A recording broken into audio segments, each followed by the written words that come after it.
What did your teacher do that made you call them the worst teacher ever? It wasn't a teacher, but the school librarian I'd bump heads against on what I was and wasn't allowed to read. She had learned I was dyslexic from my speech therapist that went to warn her that as part of my therapy I would be taking out a larger amount of reading material than usually permitted for grade 5/6 student. However, the therapist didn't mention I would be taking out the young adult literature and not the picture books reserved for the special needs kids and younger grades.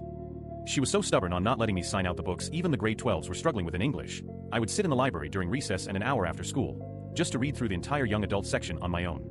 The teacher in charge of supervision during recess didn't like that I would sit inside all day, but didn't want to get into an argument with either my therapist or the librarian. The only books I ever got a poor score on when the school introduced mandatory reading quizzes to gauge what reading level you could check out was Black Beauty and Anne of Green Gables. I hated those books, the story was boring and I couldn't be bothered at the time to memorize parts for the quizzes to at least pass the requirements for approval for more books at that level. The worst part was there wasn't any alternative books I could have read that would have interested me, so I could pass the level cap.